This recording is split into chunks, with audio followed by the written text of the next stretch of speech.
Now this is the turn of very interesting question. This is very interesting question, and you can have a factory for this phenomenon also. Explain electrolysis of CuSO4 copper sulfate using copper electrodes. See friends, this is the salt of copper and we are using electrodes of also copper.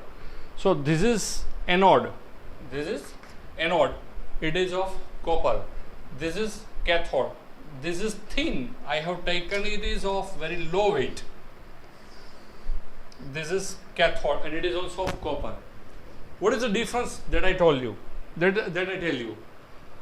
This is of impure copper and this is of pure copper. ये process होता है copper को perfectly pure करने के लिए. We can get 99.9% pure copper from this method. It is very important. See what happened. यहाँ पर आपने कॉपर सल्फेट का सॉल्यूशन तो ले लिया है.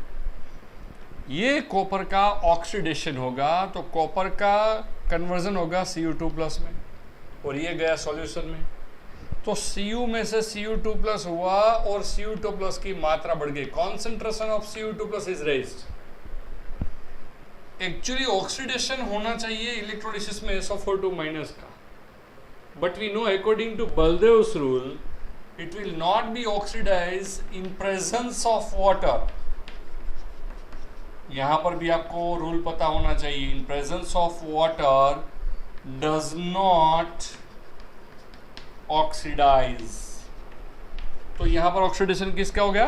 कॉपर का. वो प्रीवियस क्वेश्चन जो डेनियल सेल पढ़ा था हमने उसका टाइप से. तो Cu2+ सेल के अंदर सॉल्यूशन में आ गया तो Cu2+ का सॉल्यूशन बढ़ गया. ये Cu2+ का रिडक्शन होगा. यहाँ पर ये आपने प्री वेट लिया है. दोनों इलेक्ट्रोड को पहले आपने वजन किया हुआ है. ये मोटा लिया था, ये पतला लिया था. अभी क्या हो रहा है? ये Cu पिघल रहा है, इसके अंदर डिजोल्व हो रहा है. ये Cu2+ रिडक्शन करके इधर जाएगा तो ये हो जाएगा अभी मोटा. देखो ये Cu2+ इधर जमेगा, इधर इसका कॉटिंग होता जाएगा, लेकिन ये प्योर होगा. क्यों? क्योंकि इसके अंदर जो भी इम्प्योरिटीज होगी वो यहाँ पर आ जाएगी बॉटम में. Can you imagine what would be the impurities?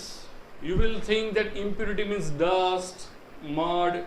It's okay, but what is the main content in the mud?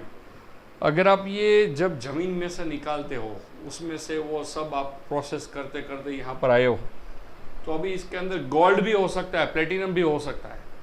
इसके अंदर कोई भी ऐसी मेटल्स हो सकती है जो बहुत ही कॉस्टली और इनर्ट मेटल है, जिसका रिएक्शन नहीं होता, वो खुद ऑक्सीडाइज नहीं होती है, तो वो नीचे आ जाती है. अभी इसको हम लोग एनोड मड कहेंगे. तो एनोड मड का डेफिनेशन आपको पूछा जाता है.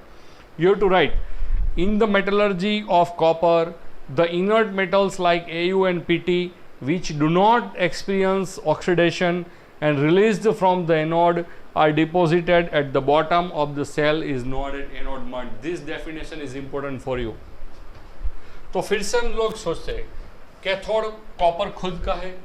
Cu2+ is reduced by getting 2 electron and it is converted into Cus which is deposited on the cathode, right?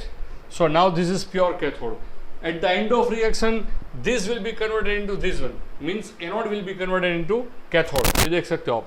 Anode का रिएक्शन हुआ Cu में से Cu2+ + 2 इलेक्ट्रॉन. तो अल्टीमेटली रिएक्शन क्या हुआ? Cu एनोड था, वो Cu कैथोड में कन्वर्ट हो गया, इम्प्योरिटीज नीचे आ गया और कैथोड प्योर हो गया.